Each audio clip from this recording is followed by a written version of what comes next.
What's up? What's good? What's good? Hopefully, everybody had an amazing, blessed day. I apologize for coming on a little late. My wife had me at her Christmas party, and we really just getting in late. But I say, as promised, I want to show you guys the consistency it takes, and you just got to do it, whether you want to or not. You got to do it. You got to show up every day. All right. So on this video, y'all, I want to talk about the 8 mistakes that you need to avoid as a new Amazon seller.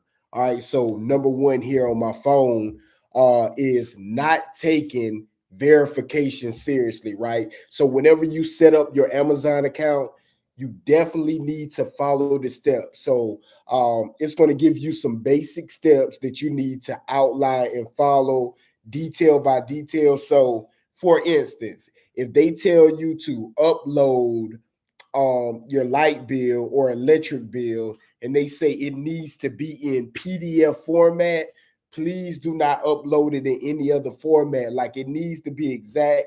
I know some of the times when we're just excited and we want to sign up super fast, we're like, oh, that don't really matter. Yeah, with Amazon, it absolutely matters. I think another thing they may say during verification is don't take a screenshot. It has to be that specific the original document, right? So it has to be authentic. So make sure that don't try to do any shortcuts. Do exactly what they say on the sign up part. Because if you don't, it's going to delay your account verification, and you're going to be wondering why your account wouldn't be approved. So it's going to start giving you red flags, and people will, because really it's just an algorithm, it's just a bot or a software that's going to approve your account. So if you start to keep messing up over and over, in my opinion, that it's going to raise some red flags, and then they're going to have to manually look at your account and see what's going on, which will delay your verification process.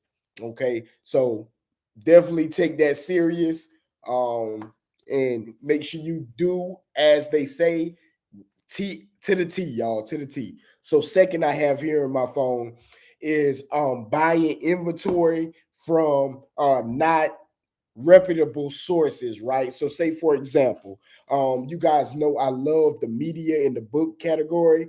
Excuse me. So it's a thing in textbooks, right, called international editions, right? And some sellers, at least back in the day, I don't know if they're still doing this, but they do have counterfeits in the textbook category that went hard a couple years ago, and Amazon was really cracking down on that. But make sure that your items are authentic, right? Authentic, because if you're selling something fake and somebody calls you out on it, they send it to the brand. That can get you in a lot of trouble. They can send you a cease and desist letter.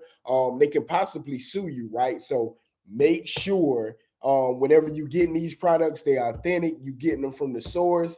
Otherwise, you can get in a whole lot of trouble. And what I was saying about the international editions back in the day, so international editions more times than not will be published in another country, right? So they would use some cheap material. It would be more times than not, they're usually paperbacks. So they'll take, let's say a book on biology was going for $200, $300. What they would do is copy the book, the international edition, put another cover on it, and that same 300 textbook, $300 textbook may be going for, shoot, I don't know. The price is probably maybe $70, $80. So what people would do is they would list it on Amazon under the regular listing for the $200 or $300 and say, they might put a note under it, international edition, and then they will buy it off of eBay for the $70, $80 and then resell it on Amazon for $200 to $300 and make a profit. So yeah, you can't really do that. Those whatever products or item you say you're listing on Amazon, make sure it's that specific item. If not, it could cause a lot of issues, right, with your account, because people are looking, they paying $200, $300 for the US edition of this textbook. They want it to be hardback, and what you trying to, finesse them, trying to do the switcheroo, get it for cheap. So make sure your products are the same. All right, coming in at number 3 They don't pay attention to buyer complaints, right? So if you're selling a specific product, and this mostly deals with OA, online arbitrage, and you don't, you see a lot of negative reviews, right? So more times than not, whenever I'm selling a product on via online arbitrage, I want it to be 3 stars or better, right? Because what is that going to tell me? For one, that's going to tell me that it's at least a decent product, and you don't want the return rate to be high, right? So if you spending 1,000, let's just say you spending $500 into a product, and the reviews you got 2 stars, that should put you on alert to let you know that, hey, it's possibly going to be a return, and read what the buyers are complaining about. Is it broken? What's wrong with it whenever I get it? Because there's no need to invest, right, into a specific product when you know it's going to be a return. So you just throwing your money away, because if they return it and something's on it is broken or defective, you can't resell it for that same price. So definitely pay attention to those reviews and buyers' complaints so it can help you make educated buying decisions. All right.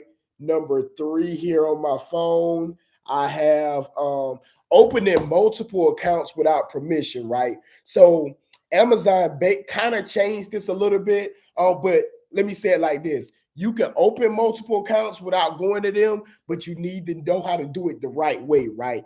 Every now and then, somebody will try to just go crazy, opening up a lot of accounts. And what they'll do is they'll merge all your accounts together, right? So if you were suspended back in the day and you just try to open up another account, they're going to say, Amazon technology is on another level. So if you try to just say, hey, I'm going to just jump and do a new account, it don't work that way. They're going to track them. They're going to put them together. So it is a particular way that you need to go about it. If you want to have multiple accounts, right now I have 5+ accounts that I spread across. But yeah, if you don't know what you're doing, I advise you not to open multiple accounts, because it can get you in trouble, especially if you were already suspended. All right, going into the next one, manipulating reviews, right, or feedback. This one is a major player. So a lot of the times people think they can outsmart the algorithm or Amazon bots, but I'm just telling you, you might be a lot smarter than me, but Amazon is really, really advanced in the technology. So what do I mean by manipulating? It looked like I cut out. Let's say, for example, that you got 10 positive feedbacks, right? Let's say 9. You have 9 positive feedback, and then the next order, a customer complains, right? So that's going to take you to 90% feedback. And you say, hey, well, I was at 100. I had 9 out of 9 perfect orders. And my 10th one, I got a 1 star. So it took you down to 90%, if that math makes sense, y'all. It's 9 out of 10 orders were great, right? So your feedback is now at 90%.